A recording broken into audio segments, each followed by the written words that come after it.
नमस्कार प्रणाम भोजपुरिया भैया लोग और सब बताएं कैसे बानी रउआ सब है। उम्मीद करता नहीं रउआ सब ठीक ठाक होखा भैया और हमहू एकदम फर्स्ट क्लास बानी। तो स्वागत बाटे आप सबके राइटर विजय बागी के चैनल पर। और आज उपस्थित बानी रउआ सबके बीच में लेके नवरात्रि स्पेशल देवी गीत, जौन की बहुत बढ़िया गीत के रचना के बानी रउआ सबन खतरा। और दिल से बतावल चाहत नहीं भैया कि एक नया म्यूजिक बनवा के आ कोरस करवा के बढ़िया से गायकी कर देता नहीं तो गाना 100% नवरात्र में बच जाई भैया।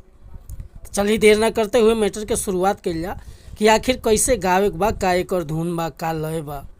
लेकिन वीडियो स्टार्ट कर से पहले भी एगो बात बतावल चाहब कि रुआ अगर नया सिंगर बानी आ सिंगिंग में इंटरेस्ट बा, अच्छा मैटर के तलाश में भटकतानी, सही ढंग के गीत नहीं खे मिलत, बढ़िया तुकबंदी नहीं खे मिलत, चाहे मन पसंद के मैटर नहीं खे मिलत, तो भैया अगर हमरा चैनल पर आ गई बानी तो एकदम निश्चिंत रही, निराश भैया की जरूरत नहीं खे।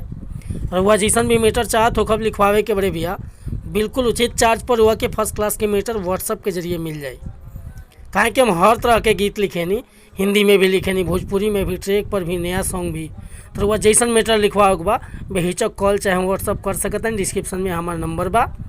और चैनल पर अगर पहली बार आए लोग तो चैनल के सब्सक्राइब कर ली, बेल आइकन प्रेस कर ली, ताकि हर रोज़ रोज नया नया मैटर सुने के, देखे के और गावे के मिलत रही भैया। आज के गीत बाटे एगो हिंदी गीत आई रहे। अरे दिल का भोला है तबीयत का बड़ा है सादा, दिल का भोला है तबीयत का बड़ा है सादा, वादिये इश्क से आया है मेरा शहजादा। यह लय बा।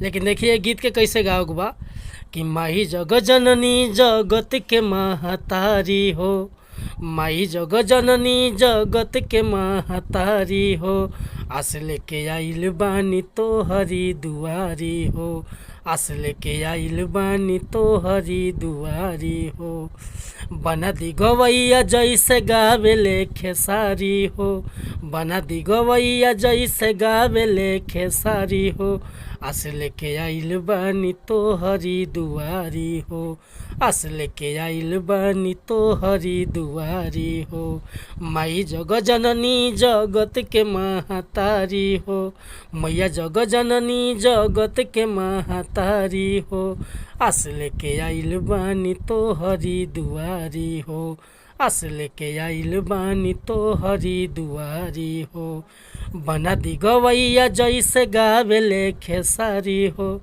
बना दी गवैया जैसे गावे ले खेसारी हो, आस लेके आइल बानी तो हरी दुआरी हो। तो भैया ये मुखड़ा लेकर वह सबके बीच में उपस्थित रहनी हो। अगर हमसे गाँव में कोनो त्रुटि भैलू तो वह क्षमा कर देम, काहे कि हमारा स्केल उतना ऊंचा नहीं है। एक ऊंचा स्केल से गाब तो बहुत मज़ा आई। आ कोरस रहे के चाहिए। आ म्यूजिक में सिंगल जो नहीं कुल म्यूजिक बनता, सीक्वेंस ना, जौन हमें व्यंजो और झाल नाल बजत हटे, लाइव म्यूजिक बनवा के आ बढ़िया से गायकी कर देता नहीं तो गाना 100% बच जाए भैया।